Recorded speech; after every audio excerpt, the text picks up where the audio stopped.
Welcome to the Mime Radio Show. I'm Karen Hoyer. And I'm James Donlin.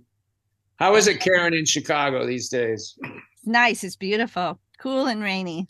Yeah. I'm in Camarillo, California, which is a Pacific town north of Los Angeles. Is it nice?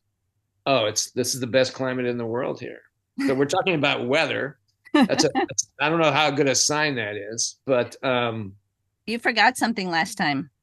Oh, yeah. We should introduce our producer, Michael Diaz, who's somewhere behind the frames in that black abyss.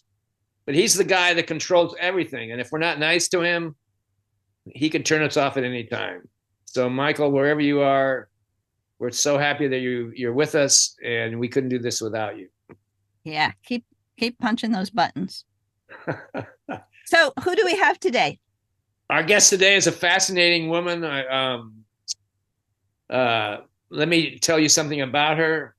She's a world-class, world-recognized authority on clown, and also as a clown director.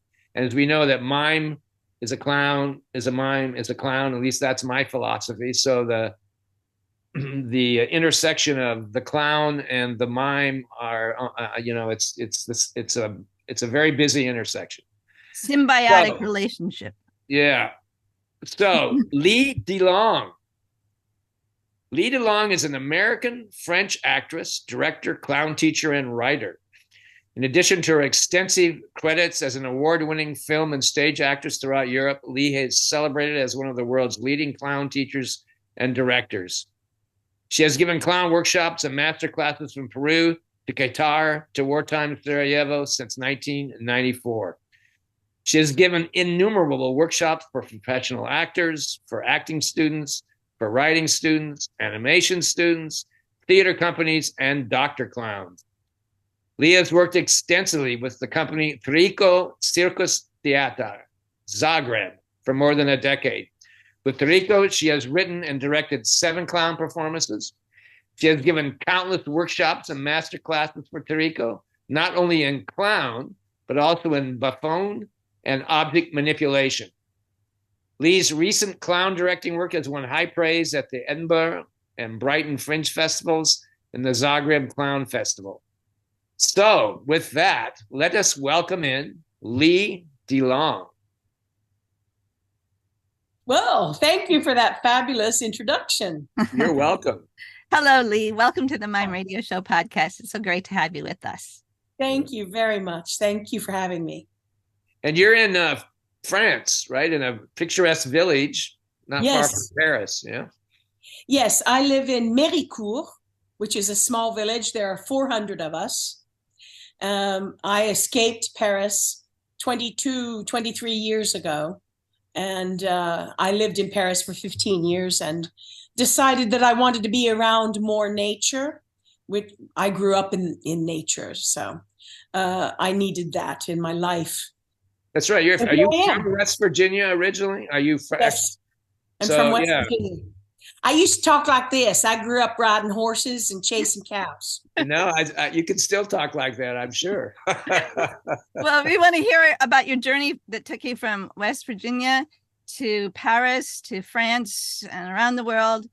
But we like to start with this question for performers. And also it applies to teaching, but how do you prepare? How do you get ready?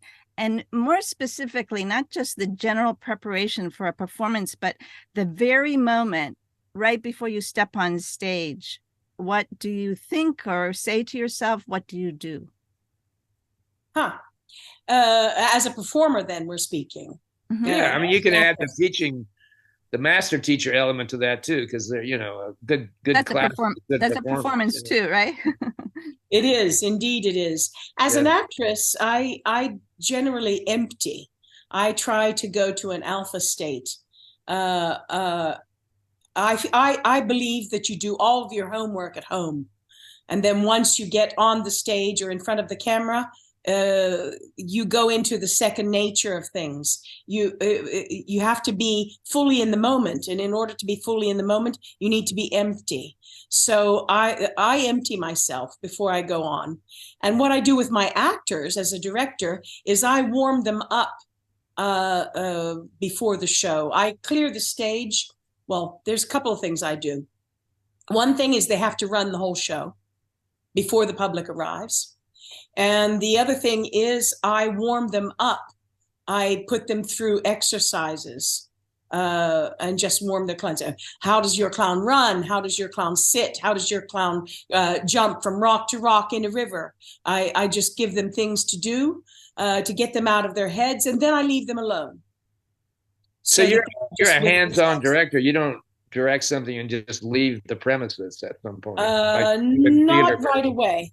Not right away. Unfortunately, because I work all over the place, I can't be there for every performance. But I generally stay for a week so that I can make tweaks and make sure everything's running well and see how the relationship between the public and the actor is.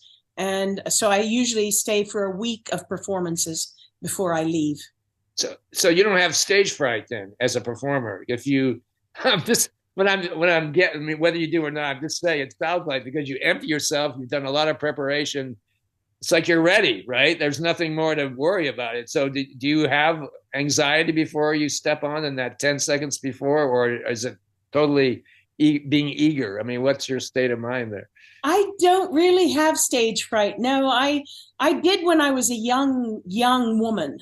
When I was doing some theater in school, when I was in school, and I did some theater, and I remember that feeling of being just freezing and not knowing what's next. And I had that, but I was like 14 years old. But no, after I was formally trained, I never experienced that ever again. And since I, have these theories about how much preparation you should do and how everything should be second nature and it should be stream of consciousness once you're doing it. Since those are my beliefs, I do it to myself as well. Yeah. So what is your relationship to the audience when you perform a live theater, a clown piece or a whatever type of theater, but more particularly clown? How do you see your relationship with the audience? Well, it depends on the piece because I work under other directors as well. But if it's my piece or a piece that I'm involved in the concept of, the relationship is direct. Eye-to-eye contact with the public, and I take whatever they give me. And that's what I also have my clowns do. Whatever happens, happens. If a plane flies over the theater, you have to bring it into the room because we all hear it. And so it's happening. It's the reality. And you don't trust the clown or the actor if they don't acknowledge it, if they pretend something didn't fall and roll across the floor, or if somebody phones ringing, I have my clowns go into the public and take the phone and answer it. And it works a charm, and it's happened recently. This clown, Stefan Ostojic, is one of my clowns, he plays Lala, one of my newest shows. And the other day, he was playing in the National Theater in Kikinda, which is a place in Serbia. And the phone rang, and he ran into the public, stopped the show, ran into the public, picked up the phone, and it was the lady's mother. And they had a conversation, which everybody could hear him having with her. And it was, a showstopper. Then he went back up on the stage and picked up the show and went on. Yeah, I was going to say, go ahead, finish if you'd like. No, I'm just saying that whatever happens, happens. And it opens up a world, they say that the clown, or I say, I don't know who else says it. It sounds like you're saying it, but the clown and the fool, merges with the universe. You have to recognize it. You have to respond to it, and that's part of the mission of the clown, or the place of the clown. So you were trained as an actress, and Yes. in a drama school, a theater department, classic probably theater department in the United States. So this revelation of the things you're talking about now, this recognition of the universe. So I'm not sure that basic acting training or young actors are really thinking like that. And I'm wondering how your introduction to clown work. I know you've worked with some master teachers through your development. I mean, how that revelation, what did that do for you as an actress or as a drama artist? Well, I remember when I was just a little girl, I did little shows to make my sisters laugh. I mean, I would, my favorite was being a fly in the car on the way to church, and I would be a fly and fly onto my mother and fly on my father, and just little things like that. I always wanted to make people laugh. And the fact of the matter is, when I was studying, and it's true, I went to the Creative Arts Center in West Virginia University and studied Sanford Meisner technique and dance and all of the things we do, fencing, and very classical education. But at that time, Karen Waldman, who is now Karen McCarty, who's head of Healthy Humor. Yeah, she's a good friend. Oh, is she? Yes. Well, she was in the university with me. Oh. And you guys are classmates? Well, she was ahead of me, actually. Okay. Uh-huh. But even though we're the same age, I started later. And actually David Sharps taught me to juggle and inspired me to learn the unicycle. And in university, one of the ways I made money was we had big football games, and I would go to the trunk parties in the parking lot, and I'd ride my unicycle from trunk party to trunk party and, do a little sketch and get a little money. And so I was doing that already, and I was a terrible clown. I must admit, I was a terrible clown because I was completely autodidactic. I didn't know what I was doing. I was just, trying to make people laugh. Sometimes it worked, sometimes it didn't. I didn't really get into the mythology of where this all comes from until I went to Lecoq School, and that was in 85. I was in Lecoq School from 85 to 87, also prompted by Karen. Yes, because she studied there also, right? Yeah. Well, she was my boss at Healthy Humor and at the Big Apple Circus. So Big Apple Circus Clown Care. So that's how I know her, and she's quite a mentor. Yes. Oh, well, I've known her for over 40 years, and she was a big influence in my life because she and David Sharps were the ones who told me to go to Lecoq School, and I said, I don't want to put masks on and jump around. And then I loved it, of course. What prompted you to make that step? I mean, maybe speak a little more about your early background. I mean, you're from West Virginia. You've already made references to nature and the hollows, maybe, perhaps. Hollers. That kind of environment, it can be very powerful. I mean, I grew up on the Pacific Ocean, and the Santa Monica Mountains here. So I know how the orchards and the sea and the offshore islands affected me. So this inspiration must have been for you from that place that you started out with. Well, I'm very attracted to old mountains and rivers and creeks. Yeah. And that's certain because I spent a lot of time in Bosnia, which looks like West Virginia, and in a lot of places. And I spent a lot of time in Ireland, working in Ireland, and I felt quite at home there. So yeah, mountains have for me a special feel, but old mountains, not new mountains. Yeah. And that's what I'm in. I'm in the Seine Valley here with rolling hills, green, which is very, very like West Virginia. I don't like flatland. I love the ocean, but I don't think I would want to live by the ocean unless it were on an island in Croatia. But I'm very inspired by nature in general. I love to watch birds. I love animals of all kinds, and I used to enjoy doing a lot of animal imitations. So that's a big inspiration to me. All kinds of animals, insects, anything like that. Anything I saw you doing that. I was really taken by your physicality. Yeah. I can picture that. So now, but tell me though, the length, like you said, I don't want to jump around in math, but what was it that made, was hooked you in that kind of work, this more clownesque? How did you go from actress to clown? Yeah. Well, in New York, I was also making my living as a clown. I was a young actress doing a lot of showcasing, and I was Jugs the Clown.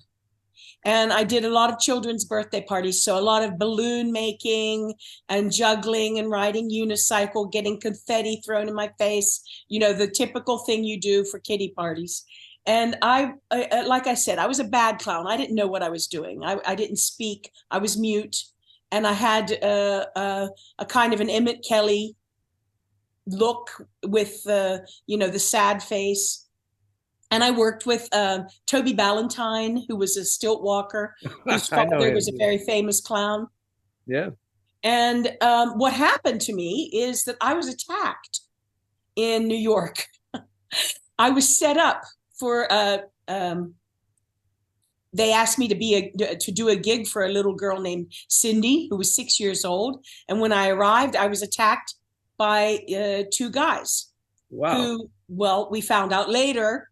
It was pretty incredible. I mean, I'm all done up, Get the clown, Seriously, get the clown. Yeah. I buzz the door, and little old lady opens the door with chains on it. And I was like, "Do you want a clown?" And she's like, "No."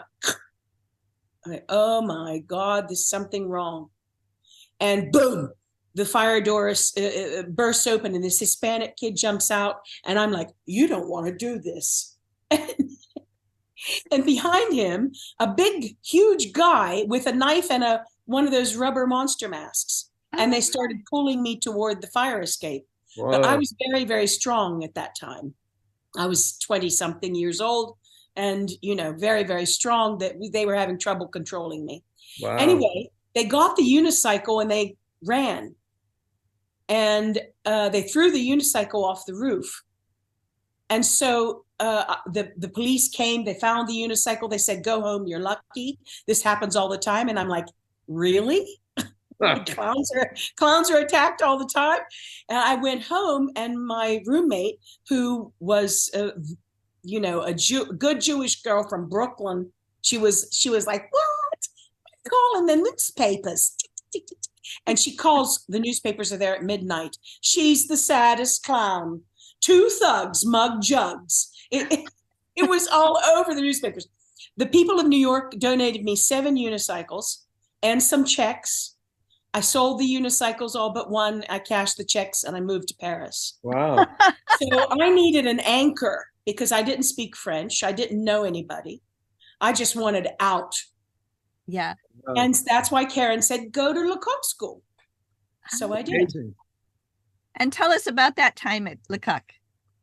Well, that was amazing. Absolutely amazing. I was, I learned so much about myself. I think that traveling, for one thing, traveling and living in another country is one of the most educational things that you can do. And you really get perspective, not only on your country, but on yourself. Mm-hmm. And it takes time. It takes time for things to sink in. At first, you resist. It's almost like mourning. You resist, you deny, but as time goes on, you start to gain perspective.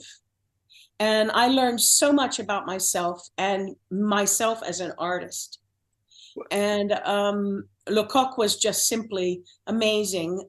I learned that there are few masters on this earth. who can sum up an entire 15-minute scene or improvisation in one sentence and make it all clear to you. With one sentence, he can make everything clear to you. His comments were so succinct, so precise, so illuminated, and it was just a privilege to be taught by him. And I was very lucky because the second year he didn't have enough professors, so he had to take 2 extra classes. I had him 4 times a week instead of 2, so very lucky. What's so you've lived in France and Europe for many years now. What's your theory on why the movement theater arts like clown and mime have flourished more in Europe rather than North America, let's say?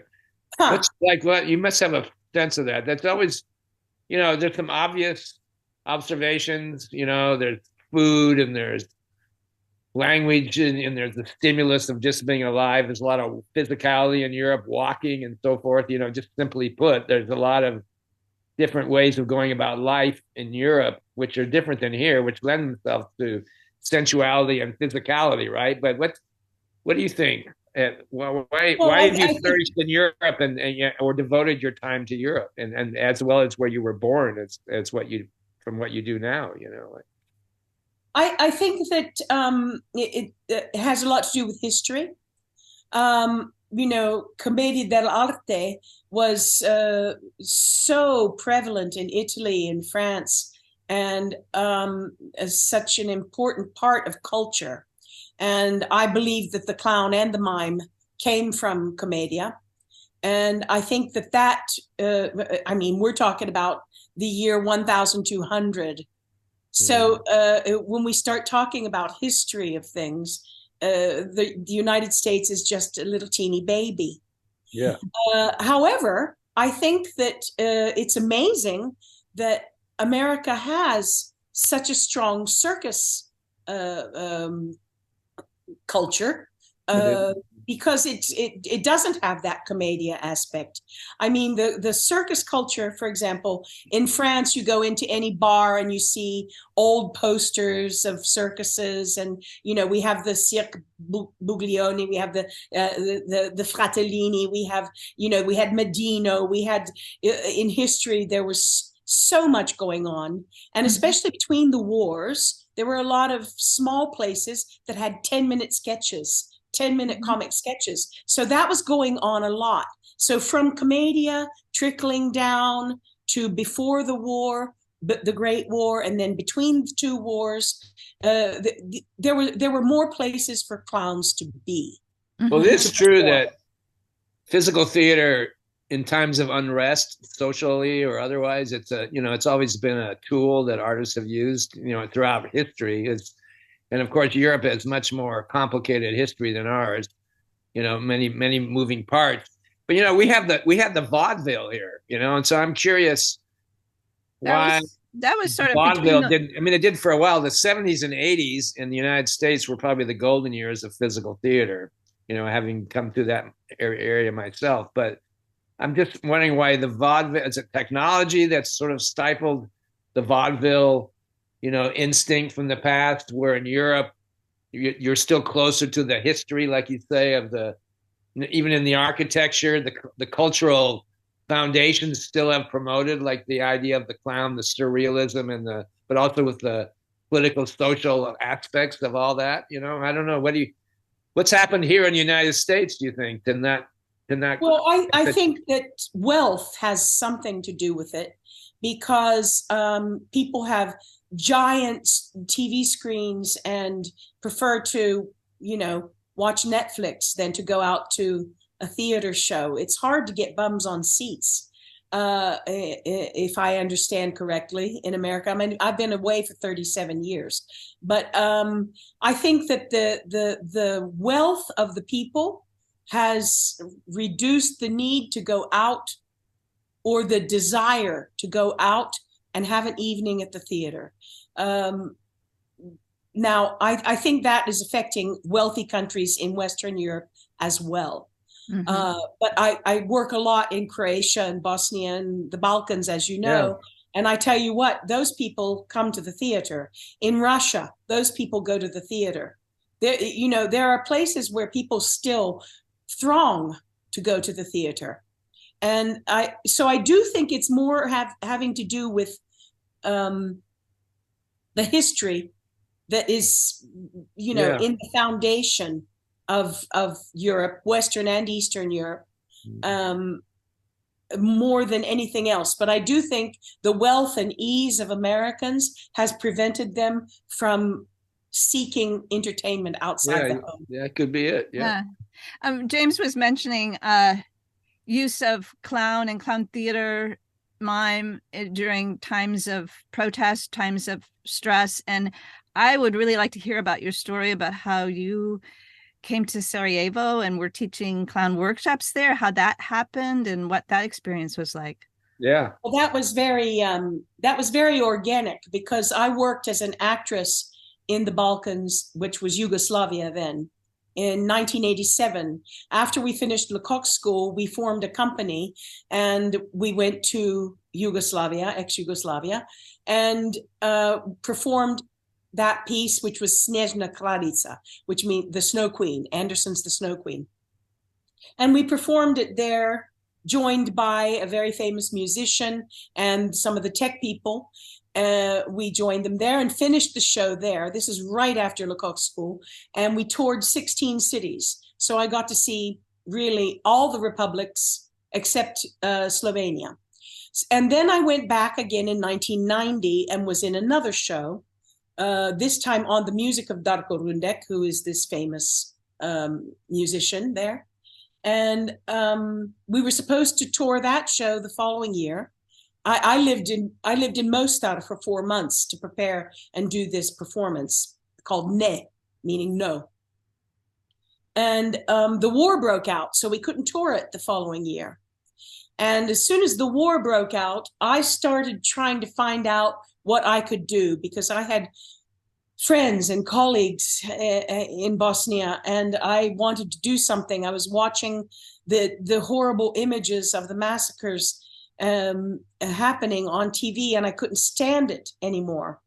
And so I created a program with UNESCO and the High Committee of Refugees and the George Soros Foundation, and got Blue Helmet clearance to fly on the military planes into Sarajevo, and landed at Maybe Airlines. That's what it was called, Maybe Airlines, because there wasn't an airport there. It was bombed.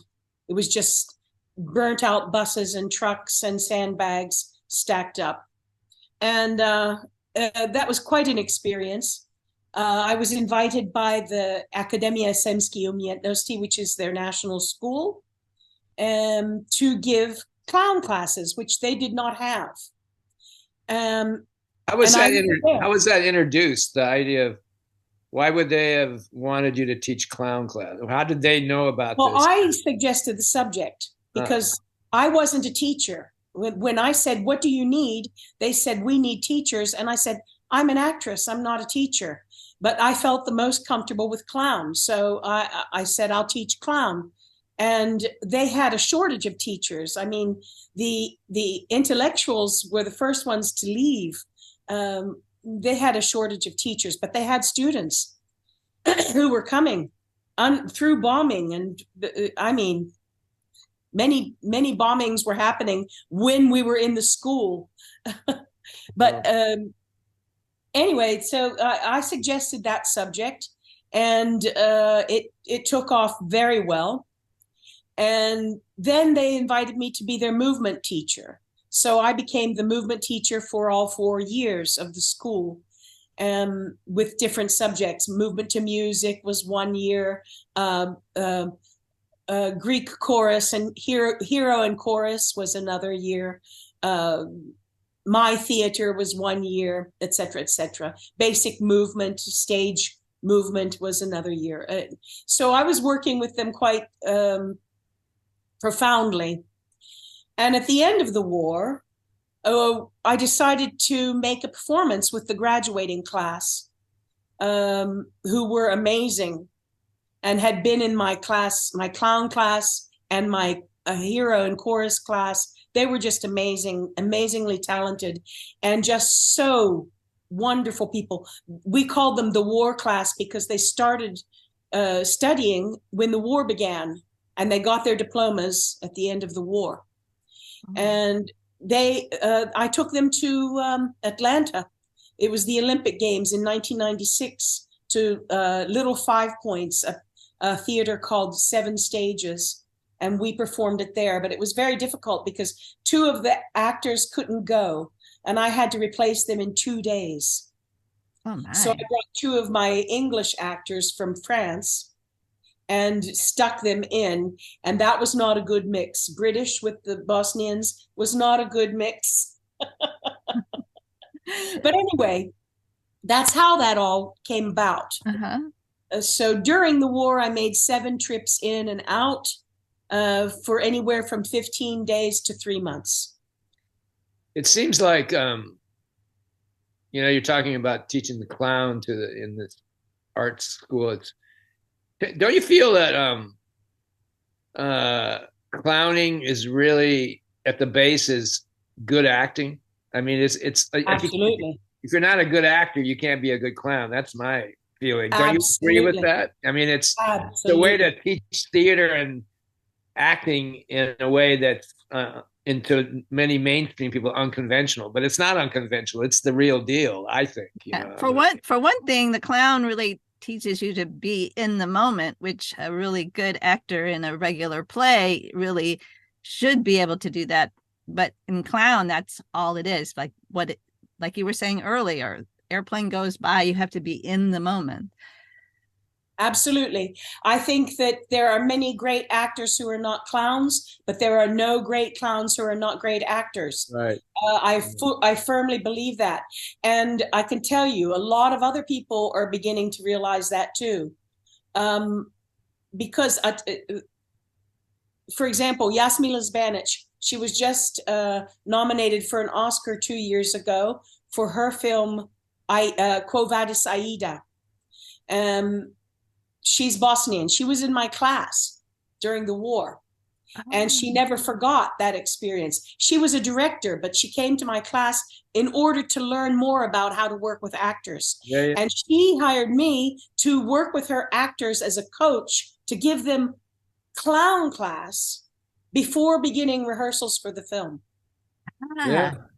Yes, 2 of her films. I remember working with you know who Javier Bardem is, right? Yes, of course. I was his movement coach on a film, and I did clown. He and I would work in a room together, helping him to develop his character. But I would do clown exercises with him, and he was really good at it. You wouldn't expect that, knowing this guy who's this magnificent, strong head, but he was, an excellent, and other actor, like I worked with Kathy Bates quite a bit, who's amazing actress, but they were really good at clown exercise. So that just, proves the point, what you're saying, Yeah, absolutely. Some people don't have that access, but when you see, I mean, with a practiced eye, I'm sure you know this, with a practiced eye, in 30 seconds, you can see if somebody can access this material. Yeah. And it's really clear. And there was just one thing I wanted to add about the wartime clowns. And I think this is important because we did performances for the people. And the people came in huge crowds. They would stand outside of the theater and listen to what was going on if they couldn't fit in. Wow. Because we turned it into a big party. And sometimes it would be just scene after scene. It would go on for 2 hours, 2.5 hours. And it would just be scene after scene, all the best of from the classes. And I'd buy chocolate and sausages and beer, and we would just stay there all night because it was police hour, curfew, so we couldn't leave. So we would just stay there all night, and people would just watch these clowns from their country in their city under siege making them laugh. They needed that. They needed that really feeling of the laughter to. maybe escape, maybe to understand more, maybe to just gather as a community. I mean, all those things that live theater gives us, especially in times of crisis. This That's is very, amazing. That's beautiful. this Yes, is I very forgot powerful. that Yeah. was the point that I was trying to make, and I just forgot to say it. So I had to circle back. Sorry. But No, yeah, that's good. I do believe that you have to be an excellent actor to be an excellent clown. I Yeah, believe it that. seems these are very powerfully spiritual and passionate experiences you've had. So did this draw you away from what should we call it, conventional acting, or as a for your own career? I mean, do you like No, split your time, or I mean, it just seems like these are such passionate, you know, wonderful, life. The menu of life is right in front of you. I mean, did you feel that you wanted to go more that direction, or do you still keep your foot in the acting in the more mainstream sense? I do both. I mean, I do all of these things. Yeah. I do a bit of film and TV. I was in a theater play from 2018 to 2020, and it was shut down by COVID. We toured everywhere. Um, so yeah, my first love is acting, and I really, really love acting. But now directing has become big, big, big passion for me. Why I'm is that? Why is that such a big passion? I think because I get to create everything. Mm-hmm. Because generally what I do is I create the show for the actors I'm working with. Uh-huh. So I work with them to find out if they have a subject that emerges, that's great. If they come to me with a subject, that's great. But I develop that with them and create the show with them. So I generally end up writing it. Tell us a little bit more about how that process works. I mean, I'm sure it depends on like who you're collaborating with or if you're doing Yes. solo work, but tell us how do you get the ball rolling? Well, it depends on the person and their desires and needs. I can best illustrate using a couple of examples. Lala, this Serbian clown, he studied with me. Generally, the people come to me who've done my class. He's the tall, lanky guy, right? Didn't I He's see tall, him lanky recently? guy. In the yeah. Yeah. He's tall, lanky guy. He's wearing a Joanna Bassi nose. Anyway, he came to me after my class because I told him, you have talent and you should continue this work. And I gave him names of people and said, you really must continue in this because you found something that you really know how to do. And about 3 weeks later, he wrote me a very long email explaining to me that he wanted me to direct him in this project that wanted to express his greatest desire was to express his love for his hometown. So I said, okay. And the way I started with him, since I knew him from class, is I said, I want you to write me a mythical story. It's a myth. So this guy can fly or go underwater or do anything at all. He can do anything. But I want you to tell me his mythical journey about Kikinda, the hometown. So he came to me with like 25 pages. And I was like, oh my God, I needed, a Cecil B. DeMille set to be able to do what he was writing about. But, I started working with, pulling out the subjects, stretching them out, giving him improvisations to do. And we came up with a fabulous show. These improvisations, would they be out of your tool bag, or were they specifically to his needs or his myth? Yeah, both, because he had already done my class, so I can't just pull out the exercises from my class. Anyway, they're not suited to subject. I mean, the search for subject is something else. So I make things up. Teach me how to drink coffee perfectly. How do you make and drink a cup of coffee in the most perfect way? Anything that comes to my mind, that inspires me. I get inspired by the actor. Mhm. And so slowly I can build the show. That show is basically all visual. There are some words in it, very, very few. So that's an example of how I worked with that actor. I have another actress who came to me. I've worked with her for many years, Nicolina Majdak from Croatia, and she's very physical. She has trouble speaking at all. She gets really nervous when she has to speak. Uh-huh. She physically she's incredible. She's got very long arms and legs, and she's an incredible dancer, an incredible mover, a juggler, and incredible with object handling. And so I worked with her quite differently, of course. For her, it was okay, you have chosen some objects. Let's see all of the vocabulary we can do with this one object and just start with all the vocabulary possible. And so it's the same, but it's different, you know. Mm-hmm. Anyway, all of my shows are visual. I try to reduce language as much as possible because I feel that the physical communicates in a much purer way. And the link with the public is so much stronger because there's something I talk about all the time, and that's leaving the space for the public to come to you.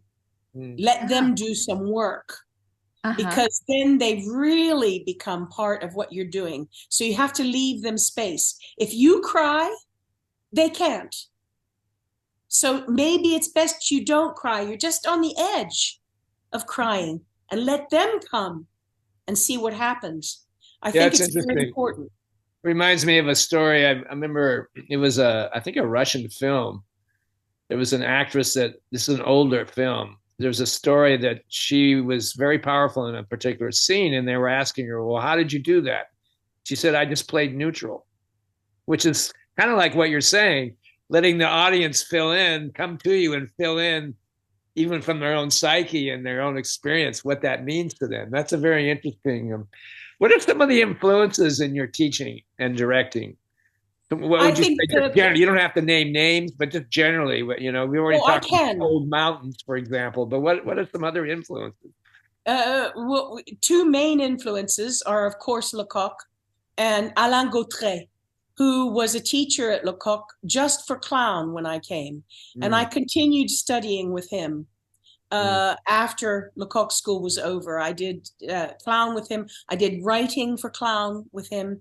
He was a very big influence on me. And basically, when I started teaching in Sarajevo, I didn't teach before. I just imitated him.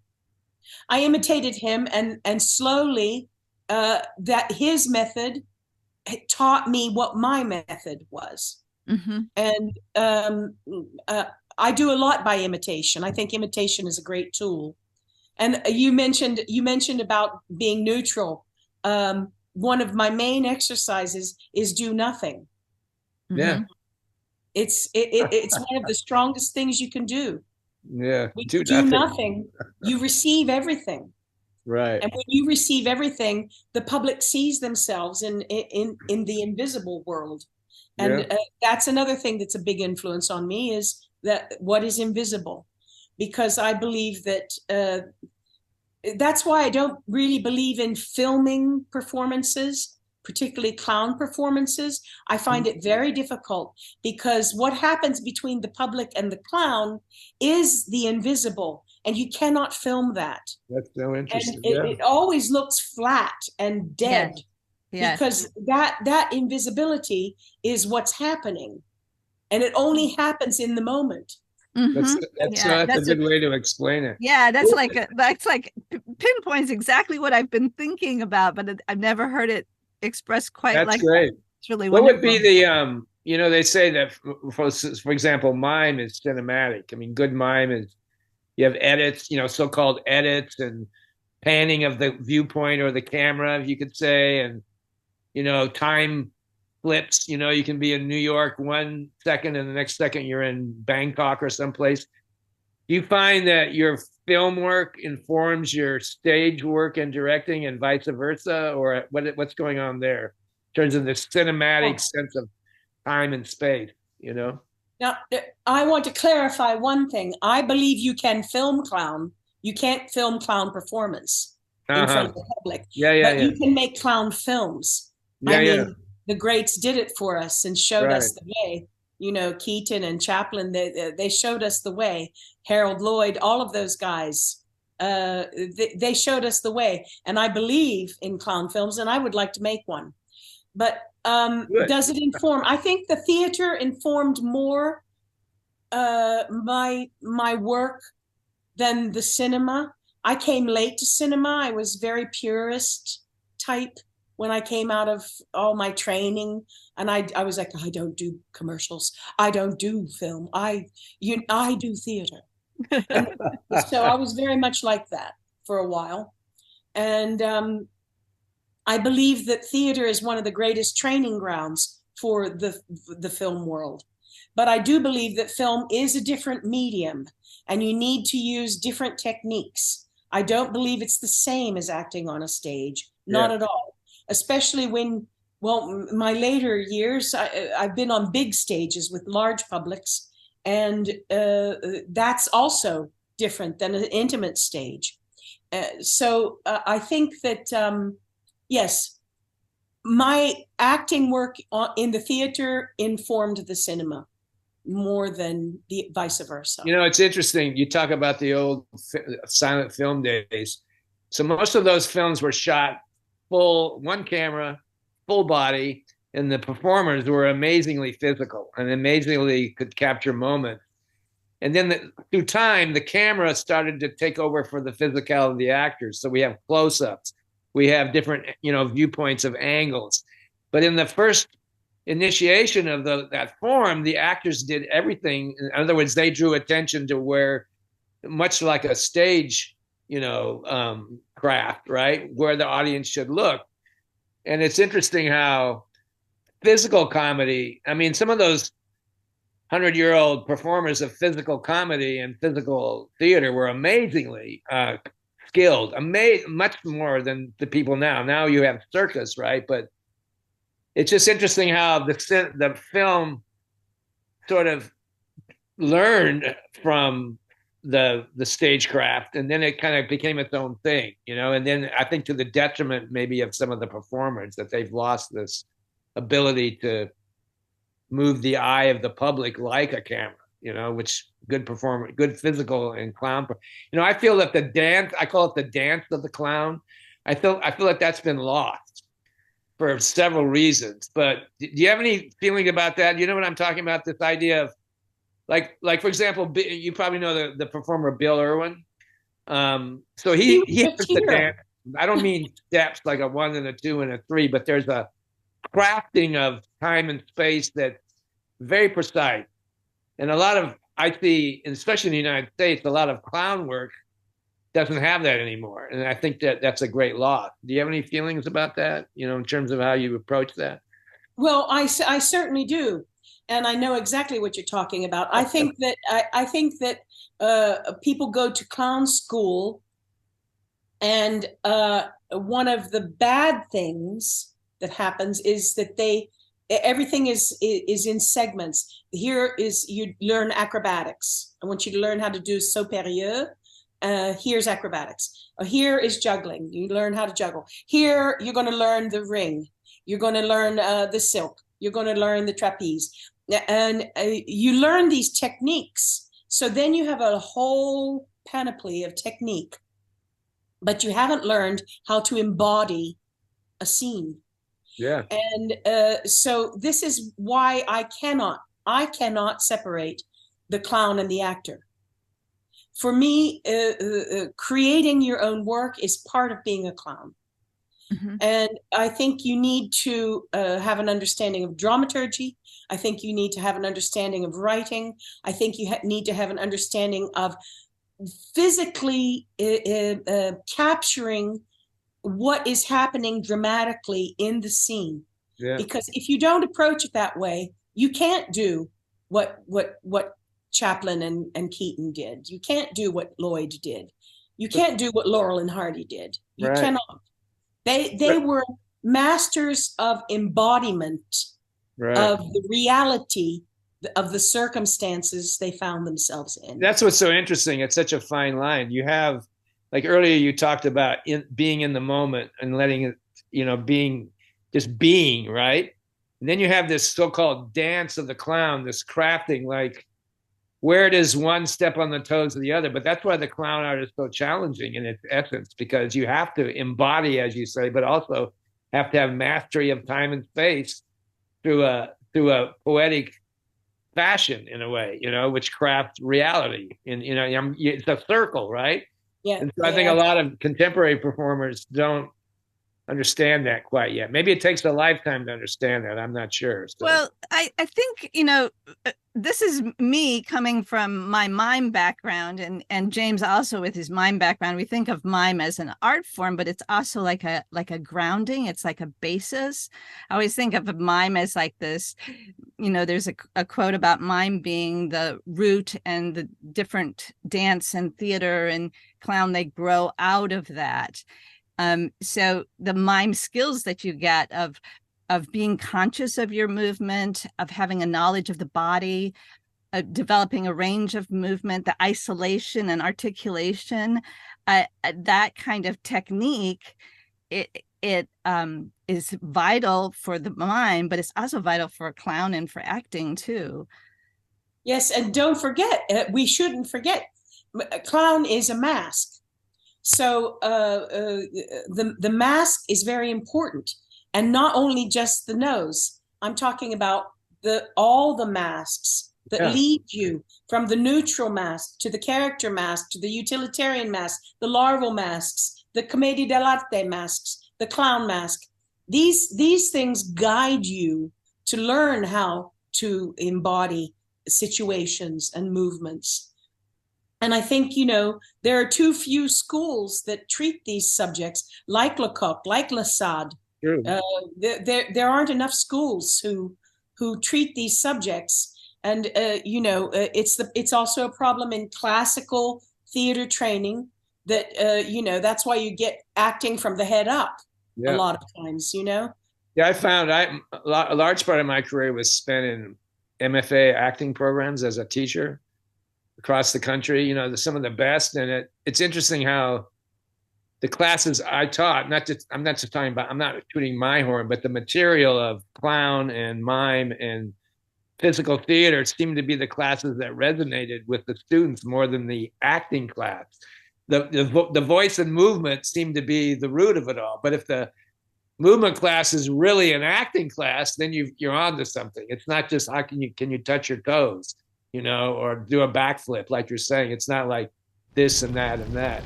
Hey, Karen. Is it getting hot in here? Are you all right? Is it getting hot? I don't. Oh, yeah.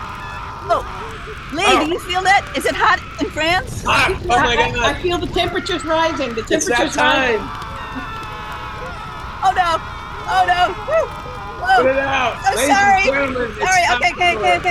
Okay. Sorry, Lee. It's time for rapid fire. Rapid fire. Oh, God. So I don't know if you've watched any of the other interviews, but there's a time.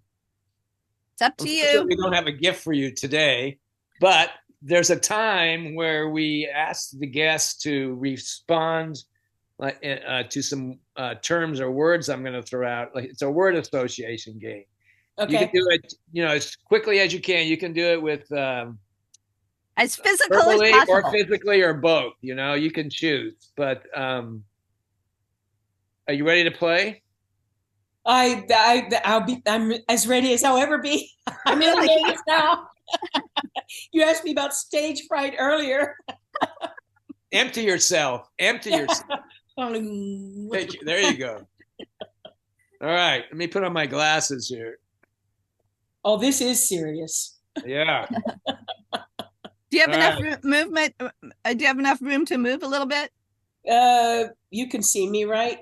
Yeah. Okay. Remember, this is quick flip in your head. All right. Okay. Ready? Angry mythology. Nice. Desirous pair. Oh.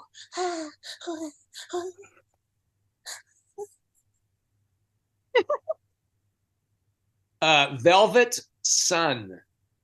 Oh my God. The sun is so velvety today. Eyes.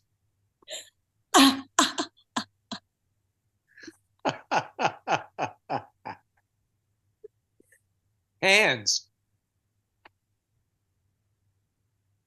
Good, good. Elder. Yes, mama. Child.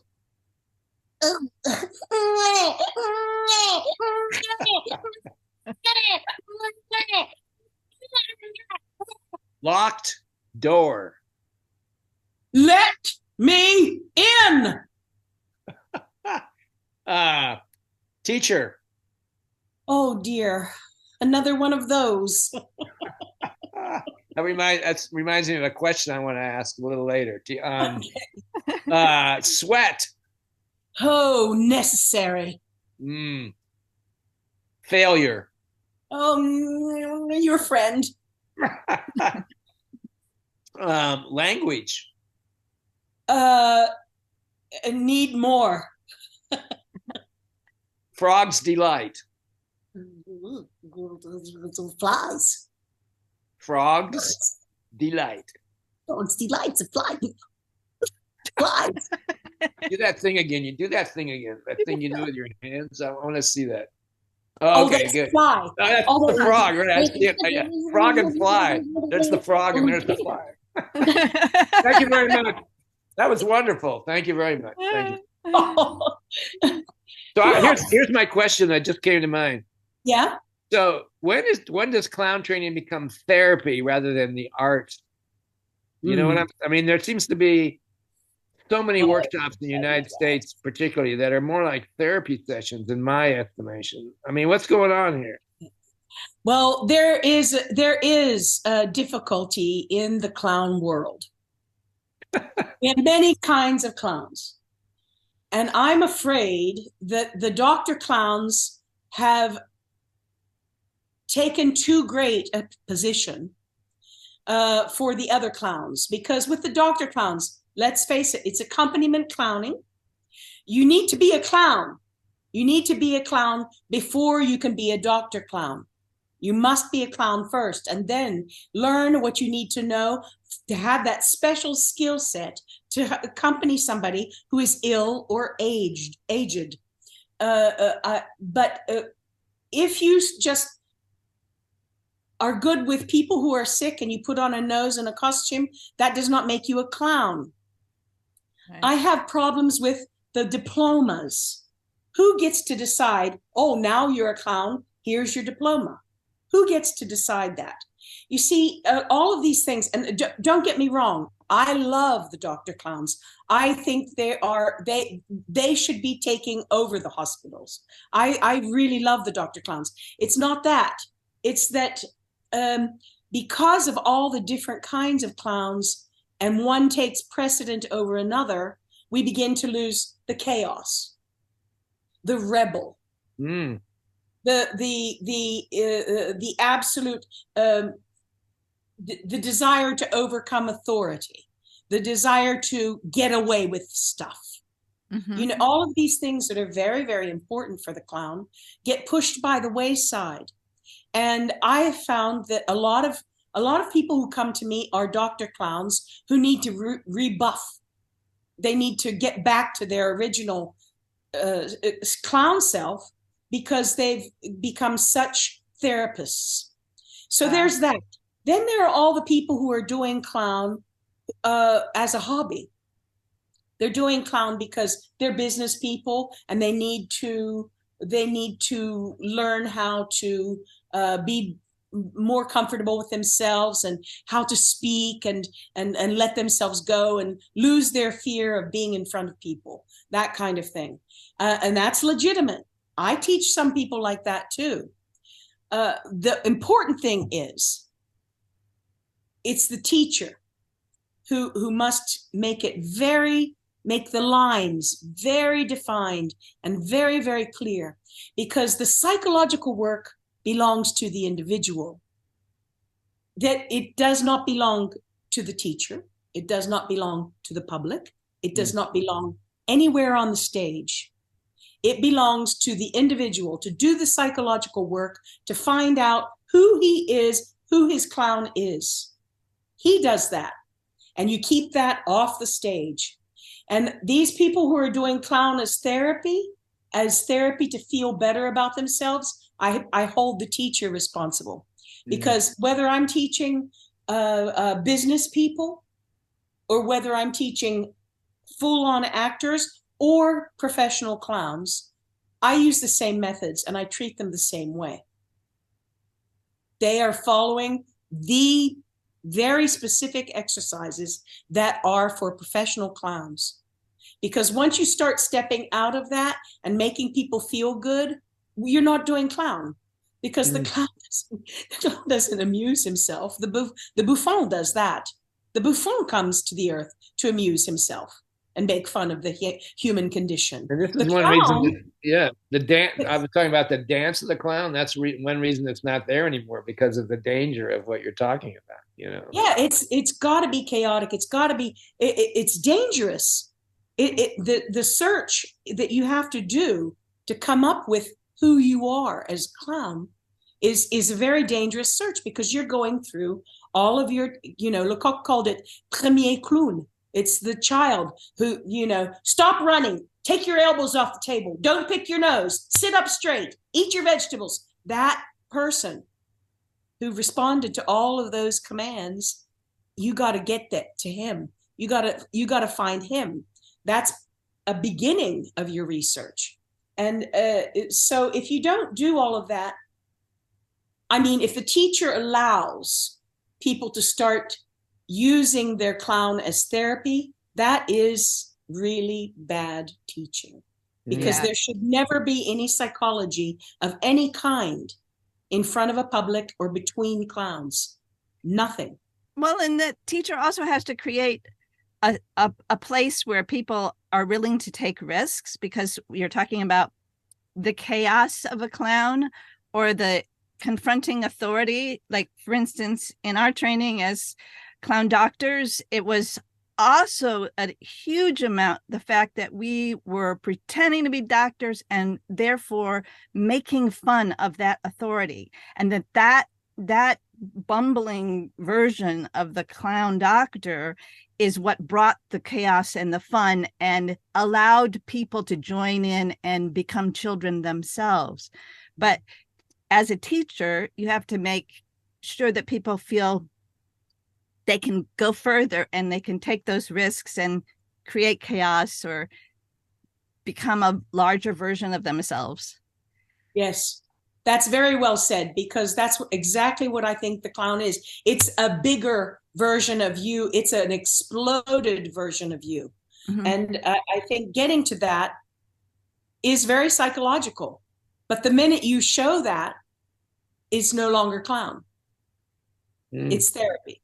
Mm-hmm. Yeah. Okay. Yeah. But I agree with you about the Dr. Clowns pretending to be doctors. I think that's fantastic. And believe me, I don't denigrate their work at all. I believe the clown was a healer back in the Mayans and the Aztecs and the Egyptians. The clowns were shamans and healers. And I believe that they have that capacity. They have the capacity to heal. Yeah, and then also the whole sort of political or authoritative challenge, like in Commedia, where they're making fun of the people in, the doctor and the learned teacher and the soldier, but also like the jester being able to confront the king and bring him down to human size. It's another important role of clowns, to challenge authority, make fun of authority. Where do you see, Lee, where do you see yourself going in the future? Like, what do you hope to achieve, and what territories are you being attracted to, and so forth? Well, I'm more and more enamored of directing and creating shows. And I would like to also mix media a bit. I would like to bring in some live feed camera and projected images as well onto the stage. My next big project is in Sarajevo at the National Theatre. I'm going to be doing a revisitation of Romeo and Juliet. In other words, a clown. As a clown piece? It's a clown piece, yeah. Oh, who would the actors be? Who would you draw upon? I will audition them. I will be auditioning the ensemble of the National and the graduating class from the National School, but we're also opening to other theaters because there you work with theater. You're under contract with a specific theater. So we're going to open it up. So I will have a lot of elimination to do to get to the core, because then I will, once I eliminate the people down to about 25, I'll do a workshop with them for a week, and then we'll start the material. Yeah, I don't know if I ever, the idea of a clown or a physical comedy, well, let's say clown. I think those are two different things. But the idea of doing Romeo and Juliet in a clown world is very interesting. Yeah. What's your theory? Like, speaking of Shakespeare, we all know that there's lots of fools and clowns in all Shakespeare's plays, right? And to this day, excuse me, I'm going to drink some Mime vodka. Clown vodka. I'll have some too. You know, it's interesting. What's your take on how Shakespeare can be a source of clown, you know, in terms of it? Well, I think, clowns, there were a lot of clowns in Shakespeare, but his theater was not clown theater. I think that I generally take the tragedies when I want to visit it. Well, I call it revisitation, because in my approach to doing Shakespeare in clown, I revisit it, but anything can happen. For example, I directed a show a couple of years ago called Forget About Dulcinea. And it was a small village and a small theater and a director who wanted to leave an opus to the world. But she only had 2 actresses, and both of them wanted to be Juliet. And one of them always had to play Romeo. And she got sick of it. And the time pressure was on, because the producer was calling on the telephone and telling them that they were going to perform this Romeo and Juliet with the 2 of them, et cetera, et cetera. And the actress playing Romeo had a fit and quit. She said she won't play Romeo anymore. Just then there's a knock on the door, and in comes a pizza delivery guy that has just been hit by a truck, and he has amnesia. So they get the idea to make him Romeo. And so they dress him up as Romeo and hide the pizza and hide his name tag, and they train him to be Romeo. But he's only read 1 book, and that's Don Quixote. So every time he has to recite something, he recites Don Quixote. So you see, I call it a revisitation because I take elements of other performances. In this case, when I'm talking about the Romeo and Juliet, it will be probably all Shakespeare. And one of the main characters who's going to be appearing is Falstaff, and he's going to wreak havoc. Aha. In this Romeo and Juliet. I love your ideas. You have some great wonderful. He's going to wreak havoc because he's going to dress himself up as the nurse, as the friar. He's going to mess everything up. And he also has an eye on Juliet. He's incorrigible, Mr. Falstaff. How does one, we're all getting older, right? How does one in a physical art form adapt, do you feel like? And maybe the way you direct people or what you get out of them, how does one through the aging process keep the goods about them, keep the magic as the years pass by in an art form like clown and Mime? Do you think? Well, I think everybody's different. And to do a show, particularly like the one I'm talking about, this revisitation of Romeo and Juliet, I need all ages. And all ages have something to say. And no matter how old you are, sitting in a chair in one light, you can hold the attention of 2,000 people with never moving from the chair. If you are a powerful actor, you can do that. You don't need to do somersaults. And I think that is the value of the older clowns, is that they have learned that do nothing. They have finally completely embodied do nothing to such a degree that they have to do nothing. Look at Slava. When Slava goes on stage now, he just needs to walk across the stage. It's a universe. It's everything. He doesn't need to do, that's for the young clowns to do the acrobatics and the falling down and the hitting each other. And that young clowns do that until they learn that you just can sit there in a chair and be more interesting than everything they're doing with all their galipette and you know, it's the future is unlimited. How do you they have that presence that they're there and they draw you in. Yeah. Well, who's the old clown in the circus? You know, the old clown who comes on at the end, the Emma Kelly role. It's after all the young clowns have been jumping around and doing all kinds of crazy things. And then the old clown comes on and he sweeps up the light.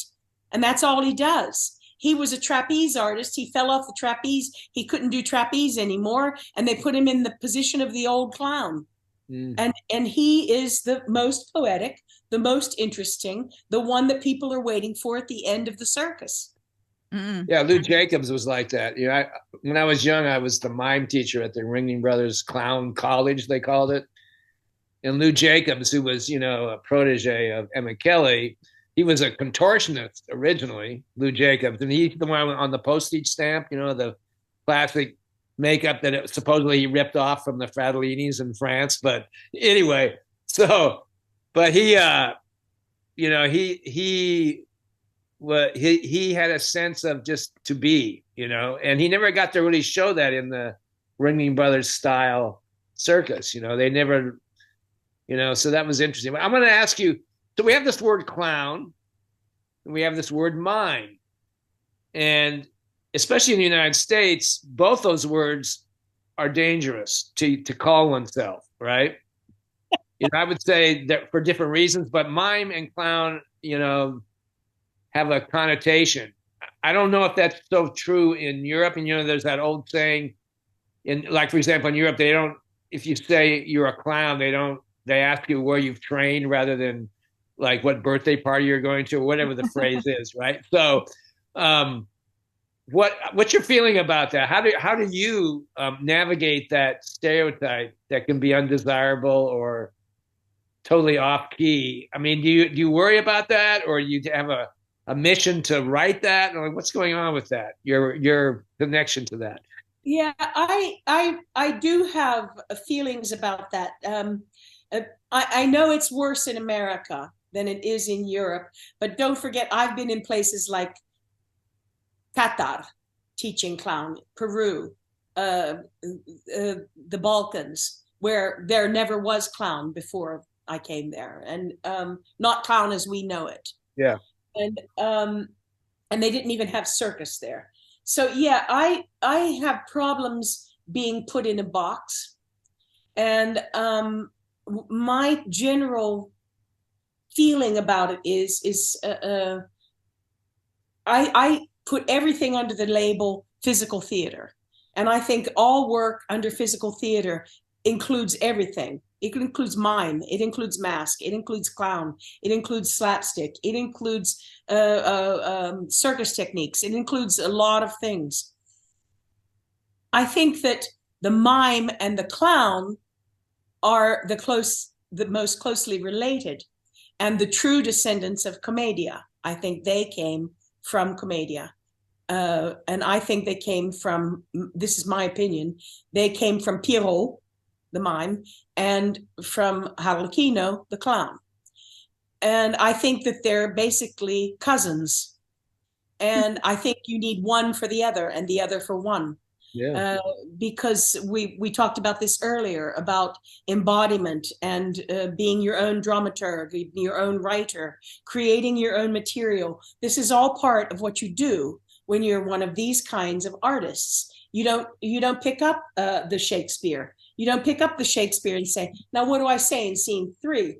You don't do that, that's a whole different world. And so the way I deal with it is I basically use my knowledge of history. If I'm going to argue about it, I use my knowledge of history, because when you start talking about Commedia dell'arte, and even before that, the clown as shaman, the clown as healer, the clown as high priest, if you start proving these things to people, they generally shut up, because they realize they don't know anything. They're just repeating things that they hear, or impulses that they may have, and it has no weight of any kind historically. So basically, yes, if I even want to discuss it, I would use history. How would you introduce yourself if they say, well, what do you do for a living? Oh, well, I don't know. What do I generally say I do film and theater. Yeah. When somebody says, what do you do? I say, I do film and theater. And then they say, what? And I say, well, I do a lot of things. I'm an actress. I'm a director. I'm a writer. I'm a teacher. I create. And then by that time they're off getting an ice cream. But you don't. So at that point, you don't mention clown or mime. Oh no, I do mention clown. I do mention clown. Clown is the biggest aspect of my life, has become the biggest aspect of my life. And I don't do anything without, people say, do you do your clown? No, I don't put on a red nose and do solo scenes as a red-nosed clown. But there is not a moment in time that I'm not using my clown. There's never a moment. Every film I've ever done, every stage play I've ever done, my clown is there, and that clown guides me. It's my guiding inspiration. So yeah, I don't. When somebody says, "What do you do?" I don't say I'm a clown. Right. I generally say I do film and theater, because that's closer to the truth. Yeah. But have you ever thought about opening your own school? Oh no. Why would you not want to do that? I'm not. I would be one of your teachers. I like the way you think. Yeah, I like the way you think. We'll come out. No, I don't see myself opening a school, because I've got quite a particular palette, and I can't just teach. Maybe I will come to that when I'm 80. Mm-hmm. Yeah. But for the moment, I've got a lot of things I want to do, and it's not just teaching. Yeah. I love to teach. I really love to teach, and I learn everything from teaching. I mean, teaching has taught me so much more than I have been able to impart. But I couldn't do it every day. Yeah. Yeah. Yeah. It's a tough energy. There's so much energy with performance and teaching. It's hard to put them together sometimes.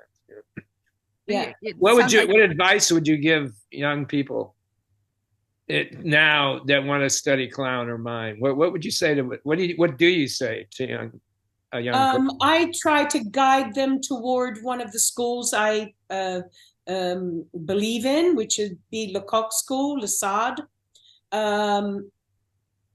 If they're not interested in school, I give them names of people they can take classes with, people who are available to teach.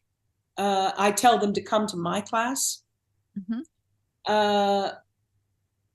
Navigating this, the last thing we talked about, this kind of stereotype. How do you convince them that studying clowning or being a clown or mime is worthwhile? I mean, how would you do you do it by example? I mean, it's no, I just say, take my class for a week and you will see. If you're an actor, your work will be forever changed. It will open the doors that you never saw were there. You will be able to approach tragedy in a way you've never been able to approach tragedy. And if you're a clown, I will say, you want to expand your mind, come to my class. Well, and if you're talking to audience members, what do you say to them? Like, why do we do clown? Why do we do mime? Why do we do live theater? What's the reason for it? How do you convince people to get away from it? Civilization does not exist without it. There you go. That's been proven time and time again. And, everybody's very, very concerned. All the film people and voice actors are very, very concerned about AI right now. And the takeover, it is, that we're going to be able to shoot a Bruce Willis film at his age of 26. And it'll look like it's really Bruce Willis. They're very worried about that. But you see, they can never do that with theater, because theater is the mark of civilization, as is the sports arena and the library. The Greeks knew it. All of the great civilizations knew that you needed those three things to hold a civilization together. And that is the theater, the library, and the sports arena. I was just thinking about that. There's so much AI angst right now in the United States. But I was thinking, I was watching a program on TV the other day, and I was going, yeah, but I think as a theater practitioner, I know something, and as one who has done mime and clown, there's something that you guys aren't getting yet. And it's not maybe as dangerous as you think, as long as I'm present, as long as people like me are present, and people like you and Karen are present doing what we do, because AI will never approach, you just said it, it will never really get the magic, I think, that we're talking about here, but unfortunately, only a few people know that, probably, Well, it's very clear. Here's the argument I use about the clown. The clown is everything human. The clown is humanity. It is not a robot. It is not AI. It is humanity. All of the great themes are addressed by the clown. Love, hate, hunger, anger, need to fuck, need to eat, all of these themes are human, and they can be best expressed by a clown, because they are expressed in a larger than life way. Mm-hmm. That leaves no doubt about how human it is. That's great. That's really good well advice said for young people. I like that. It's really a great thing for young people to. We're gonna take an edit of that and just put it on the banner of the website. What you just said. That was great what you said there, Lee. That was very good. So Lee, one last question. What do you want to be when you grow up? Oh, thin. That way a lot can come in, right? Like you can be, you can absorb there's more. a lot of room for I'm kidding. No, what do I want to be when I grow up? I want to have the capacity to direct any show I want and have the funding to do so. Beautiful. You deserve that opens up a whole nother subject, but I don't think we have time for that this time. Thank you so much for being a part of our podcast. This has been a wonderful, inspiring conversation. It's been lovely. I really enjoyed talking to both of you, and I'm so glad you're friends with Karen. Yes. And you were mentioning Bill Irwin earlier. He just stayed at the house 30 meters away from me. Oh yeah. What was he doing ago? What was he doing there? He was just having a little vacation with his wife. Lovely. Yeah, my history with him goes world, way back. Yeah, my history with him, when I was this mime teacher at the Ringling Brothers Clown School in the early 70s, he was one of my students before he even went out into the world. So yeah, he's a wonderful artist. Wow. Well, thank you so much. He's a very nice man too. Yes, he is. He's a beautiful person. Very humble. Yeah. Well, we're hoping that this podcast can preserve some different ideas about the history of mime and clown and the importance of the physical in theater, And so we're glad that you're a part of our archive. Yeah. I really appreciate it. Thank you so much. I'm very honored that you wanted to talk to me. Thank you. That's it, ladies and gentlemen. That was Lee DeLong on the Mime Radio Show. And we'll see you next time. Goodbye. Bye-bye.